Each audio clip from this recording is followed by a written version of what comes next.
Assalamualaikum warahmatullahi wabarakatuh. Perkenalkan, nama saya Naswa Anindya dari kelas Hukum 2A dengan NIM 2105172. Di sini saya akan menjelaskan sedikit tentang hak perdata dan hak kebendaan. Pengertian dan macam-macam hak perdata.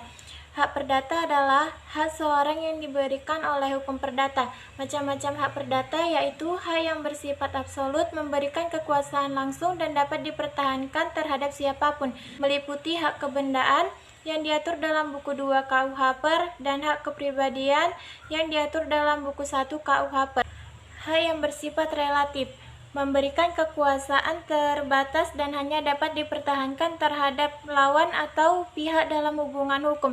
Diatur dalam buku 3 KUH Per ialah hak yang timbul karena adanya hubungan hukum berdasarkan perjanjian atau berdasarkan ketentuan undang-undang. Pengertian dan macam-macam hak kebendaan. Hak kebendaan adalah hak yang memberikan kekuasaan langsung atas suatu benda dan dapat dipertahankan terhadap siapapun. Dalam Kitab Undang-Undang Hukum Perdata, hak kebendaan dibedakan menjadi dua, yaitu kebendaan yang memberikan jaminan seperti gadai, hipotek, hak tanggungan, dan fidusia. Hak kebendaan yang memberikan kenikmatan, yaitu hak milik dan bezit.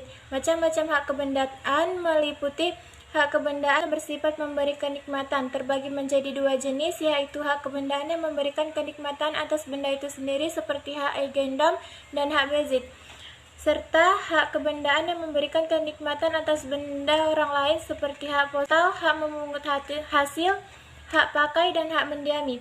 Yang kedua, hak kebendaan yang bersifat memberi jaminan, contohnya saja hak gadai dan hipotek. Kemudian asas-asas kebendaan. Asas hukum pemaksa, asas individualitas, asas totalitas, asas tidak dapat dipisahkan, asas dapat dipindah tangankan, asas pengaturan dan perlakuan, asas pencampuran, asas prioritas, dan asas publikasi.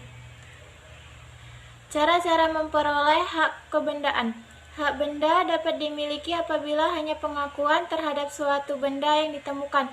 Hak kebendaan dapat diperoleh melalui penyerahan berdasarkan alas hak tertentu, seperti hasil jual beli, sewa menyewa, warisan, hibah, dan lain sebagainya yang membuat terjadinya perpindahan titel kepemilikan.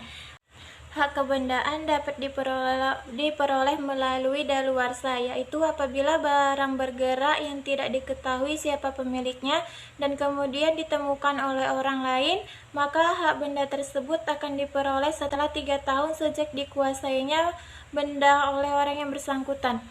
Kemudian penyebab hilangnya hak kebendaan. Yang pertama, hak kebendaan atau kepemilikan benda dapat hilang apabila benda tersebut dipindah tangankan kepada orang lain. Yang kedua, benda yang bersangkutan musnah, lenyap, atau hilang. Yang ketiga, adanya pelepasan hak terhadap benda yang bersangkutan.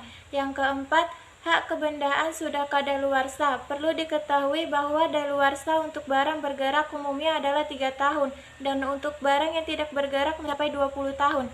Yang keempat, adanya pencabutan hak dari penguasa publik sesuai dengan syarat yang berlaku, yaitu atas didasari hukum, undang-undang, atau dilakukan demi kepentingan umum bersama yang disertai dengan imbalan atau ganti rugi yang layak.